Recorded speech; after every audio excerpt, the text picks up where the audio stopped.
नमस्कार दोस्तों, मैं दिव्या आज आपके लिए लेकर आई हूँ मालती जोशी जी की लिखी कहानी कैलकुलेशन। 8:30 बजने को थे और पिंकी का अब तक पता नहीं था। मेरी चिंताओं का ग्राफ बढ़ने लगा था।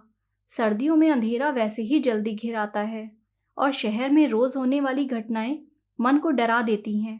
बच्चों को हमारी परेशानियों का कोई एहसास नहीं होता, बल्कि मैं फ़ोन भी करती हूँ तो वह नाराज़ हो जाती है। कहती है और किसी के घर से फ़ोन नहीं आता, बस मेरा ही घनघनाता रहता है। इतना एम्बैरेसिंग लगता है। अब भला इसमें एम्बैरेसिंग होने जैसा क्या है? तुम्हारे दोस्तों के घर वाले लापरवाह हैं, तो मैं क्या करूं? मैं तो उतनी बेफिक्र नहीं हो सकती ना। ये घर में होते हैं तो हर 5 मिनट पर मुझे कूल डाउन की सलाह देते हैं, पर आज ये भी टूर पर हैं। सारा टेंशन मुझे अकेले ही झेलना है। जब घर में बैठना असंभव हो गया तो मैं शॉल ओढ़कर गेट पर जाकर खड़ी हो गई।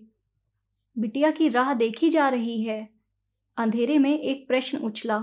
मैं बुरी तरह चौंक गई। देखा, बगल वाली अम्मा जी शॉल लपेटे कुर्सी पर विराजमान हैं। मैं मुड़कर उनसे मुखातिब हो गई। कंपाउंड वॉल पर टिकते हुए कहा, अरे देखिए ना, अंधेरा कैसा हो रहा है। इतनी रात अकेले आती है तो चिंता होने लगती है। वह अकेले नहीं आती, एक लड़का घर तक छोड़ने आता है। मैं चकित होकर उन्हें देखती रह गई। पिंकी ने उनका नाम चुंगी नाका रखा है। वह गलत नहीं है। अपने बरामदे में बैठकर वह पूरे मोहल्ले की खोज खबर रखती हैं। थोड़ा बुरा भी लगा। जरा सी तुलसी के साथ पूछा, आप अब तक यहाँ ठंड में क्यों बैठी हुई हैं? अरे बेटा अभी अभी दफ्तर से लौटा है, उसका चाय नाश्ता हो जाने दो, फिर भीतर जाऊंगी। मतलब? अरे मुझे देखेगा तो पास बिठा लेगा, मेरे हालचाल पूछेगा, दफ्तर की बातें बताएगा। बहू को यह सब अच्छा नहीं लगता।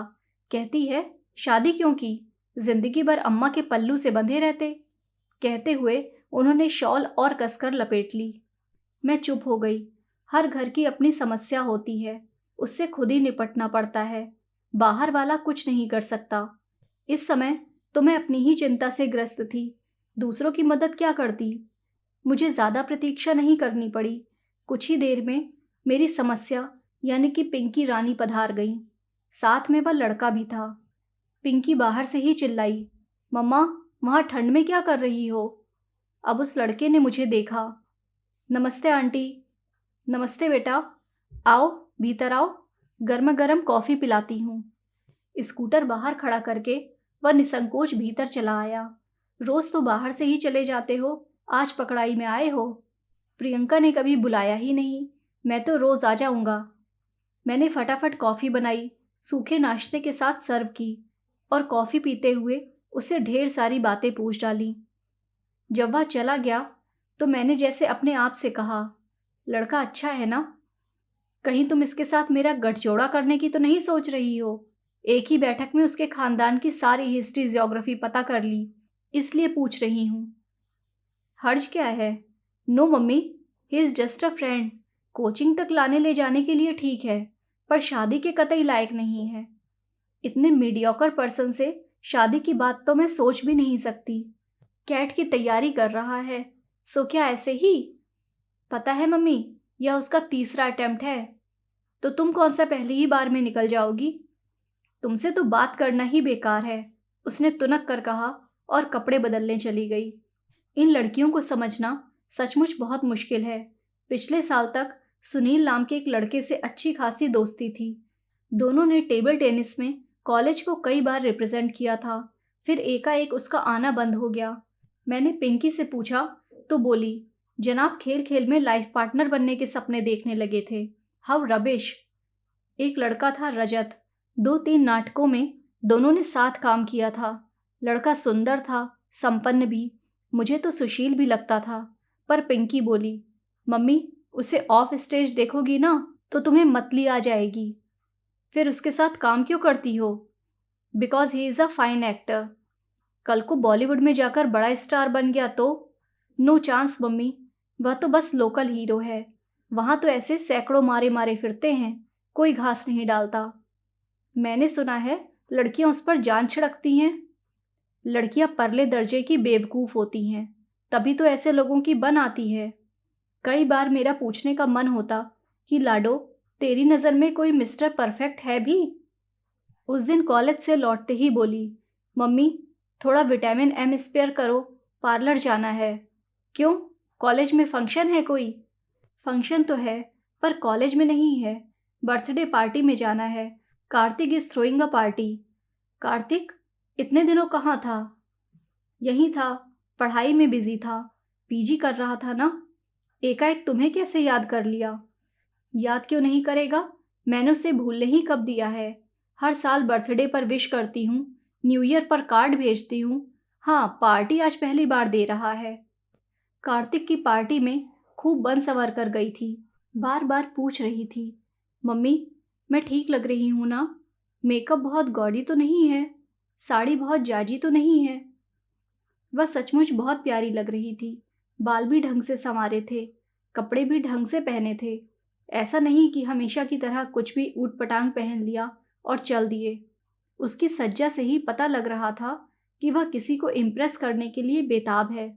यह जानकर अच्छा भी लग रहा था। कार्तिक सचमुच अच्छा लड़का था। बहुत अरसे पहले वे लोग हमारे पड़ोसी थे।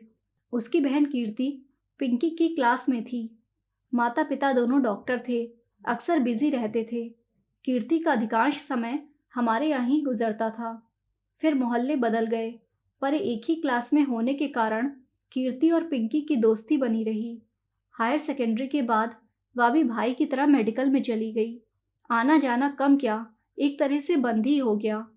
यह तो आज पता चला कि पिंकी उन लोगों के, खासकर कार्तिक के बराबर संपर्क में है।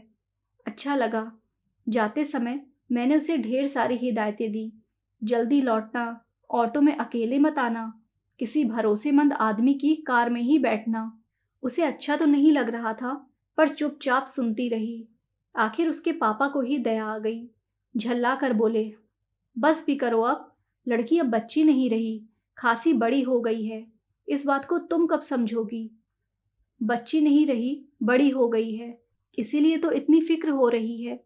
पर यह बात पुरुषों के दिमाग में कभी नहीं आती। फिक्र करने का जिम्मा जैसे माँ ने ही उठाया हुआ है। रात को वह लौटी थी तो काफ़ी थकी थकी सी लग रही थी। मुझे आश्चर्य नहीं हुआ। जानती हूँ, आजकल की पार्टियों में सिर्फ खाना पीना थोड़े ही होता है। डांस के नाम पर अच्छी खासी हुड़दंग लीला होती है। शोर इतना कि कानों के पर्दे फट जाएं। कैसी रही पार्टी? मैंने पूछा। ठीक ही थी, उसने बेरुखी से कहा और सोने चली गई। अब मुझे ताज्जुब हुआ। और कोई दिन होता तो मुझे पूछने की ज़रूरत नहीं पड़ती।